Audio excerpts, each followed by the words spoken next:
अगली सदी एशिया की और नेतृत्व भारत का होगा, कहा मंत्री मेघवाल ने।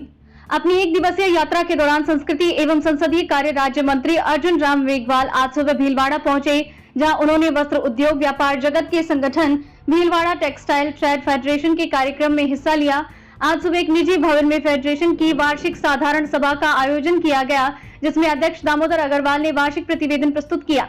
संगठन के महासचिव अतुल शर्मा ने बताया कि फेडरेशन में spinning process, denim, weaving, readymade सहित कई यूनिट के सदस्य जुड़े हैं। आम सभा के बाद हुए आयोजन में संस्कृति और संसदीय कार्य राज्य मंत्री अर्जुन राम मेघवाल, संस्थापक सदस्य श्याम चांडक, शहर विधायक विठल शंकर अवस्थी सहित अतिथियों ने दीप प्रज्वलन कर कार्यक्रम का शुभारंभ किया। इस अवसर पर टेक्सटाइल उद्योग की विभिन्न शाखाओं से आए आगंतुकों ने अतिथियों से स्वागत की रस्म निभाई। इस अवसर पर मंत्री मेघवाल ने कहा कि महामारी के बाद उत्पन्न विभिन्न परिस्थितियों में भी यहाँ के उत्पादकों ने अपनी गुणवत्ता बरकरार रखी है। उन्होंने ये भी कहा कि आने वाली सदी तो एशिया की ही होगी, लेकिन उसका नेतृत्व भारत का होगा। वैसे चीन, जापान और यूरेशिया भी इस रेस में होंगे। मोदी जी के सपने साकार होंगे। इस अवसर पर फेडरेशन ने भी मंत्री मेघवाल को अपनी विभिन्न मांगों से अवगत कराया। समारोह के दौरान शहर की व्यापक योजना मेगा टेक्सटाइल पार्क भी शहर को नहीं मिलने की नाराजगी लोगों में साफ साफ देखने को मिली। भीलवाड़ा से नवभारत समाचार संवाददाता लोकेश तिवारी की रिपोर्ट। नॉर्थ अमेरिका की थी और लीड किया यूनाइटेड स्टेट ऑफ अमेरिका। ऐसा नहीं है, 1945 तक भी यूरोप की सदी नहीं हो रही थी, लेकिन जब जापान की टेक्नोलॉजी, सुभाष चंद्र बोस की रणनीति, इधर हिटलर का युद्ध का वो विषय और लंबे समय तक ये ऐसा समीकरण बनने लगा, तो यूरोप के लोगों ने सोचा कि जापान अगर जीत गया तो ये सदी सिद्ध हो जाएगी। तो यूरोप के लोगों ने अमेरिका से रिक्वेस्ट की कि सर आपके पास एटम बम है क्या? बोला है। तो फिर आप एटम बम छोड़िए, नहीं तो ये सदी सिद्ध हो सकती है। अब ऐसा पूरा रिपोर्ट बैठ के कर रहे हो, सभी समझते हैं, उसमें चाहे आपका व्हाइटनेस का एंगल आ जाए, कुछ भी आ जाए, समझते हैं। उन्होंने रिक्वेस्ट करी, अमेरिका ने एटम बम छोड़े, युद्ध समाप्त हुआ, मित्र देश जीत गए, लेकिन सदी सिद्ध हो यूरोप से नॉर्थ अमेरिका 1945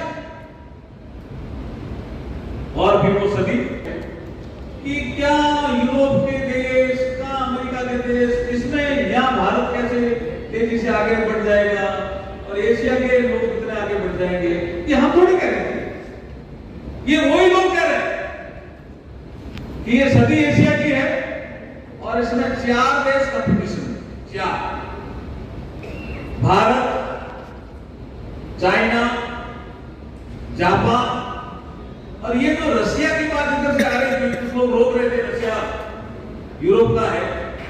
रशिया 80% के आसपास एशिया का है और 15-20% के आसपास यूरोप का है, इसलिए इतिहासकार उसको यूरेशिया बोलते हैं, यूरेशिया।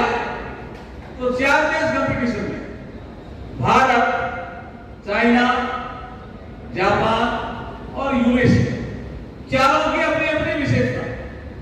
जो आपका ग्रुप यहां बैठा है, आप इकोनॉमी को डेवलप करने वाले लोग, चाइना इकोनॉमी की साइड को करना आगे। देखिए, 3-4 तरह के काम तेजी से हो रहे हैं।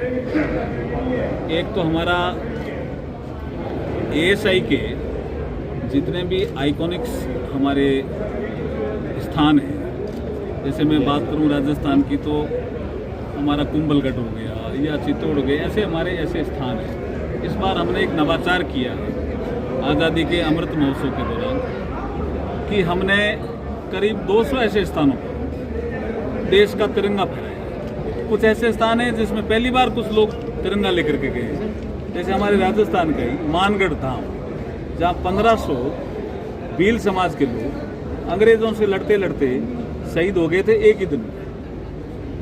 वहाँ पहली बार झंडा फहराने मैं गया हूँ। तो इस तरह के नवाचार हैं जिससे भारतीय संस्कृति आगे बढ़े और भारतीय संस्कृति की रक्षा हो।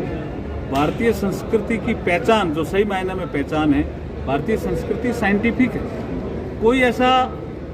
कोई ऐसा हमारी परंपरा नहीं है जिसके पीछे कोई साइंटिफिक बेस नहीं है। इसलिए भारतीय संस्कृति को प्रमोट करने की संस्कृति मंत्रालय की जिम्मेदारी है।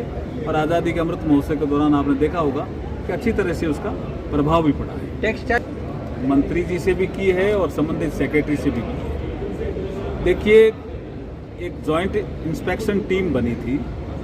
उस टीम में कुछ जगह तो शायद इंस्पेक्शन हो गया और कुछ जगह नहीं हुआ है। मैं चाहूँगा कि अभी आपके ध्यान में है तो आप बताते हैं, नहीं तो मेरे सामने अभी दामोदर जी खड़े हैं जो सूची मुझे दे देंगे कि JIT में जिनमें इंस्पेक्शन हो गया और उनका पैसा बाकी है, उनका पैसा तो हम तुरंत रिलीज करा देंगे, क्योंकि मेरी सेक्रेटरी से भी बात होगी, मंत्री जी से भी बात होगी। जहाँ JIT की टीम नहीं आई है वहाँ टीम भिजवा देंगे। ये तो एक प्रक्रियात्मक विषय है। दूसरा बड़ा विषय इनका आया, PLI स्कीम में कोई ड्राफ्ट आया है जिसमें ये कहा गया है कि PLI जब चालू रहेगी तो टप बंद हो जाएगी। इस भ्रम को भी मैंने दूर किया, मेरे भाषण में भी दूर किया। आपको भी मैं कहता हूँ कि टप स्कीम अलग स्कीम है, PLI स्कीम अलग स्कीम है। ये टप चालू रहेगी, PLI अलग अलग सेक्टर में चलती है, तो टेक्सटाइल सेक्टर में भी वो लागू करने वाला है। ऐसा कुछ ड्राफ्ट कैबिनेट में नोट जा रहा है। लेकिन अब सर, और मैं व्यक्तिगत रूप से मानता हूँ कि टेक्सटाइल पार्क के लिए भीलवाड़ा उपयुक्त स्थान है। मैं व्यक्तिगत रूप से मानता हूँ, मैंने बात भी की है।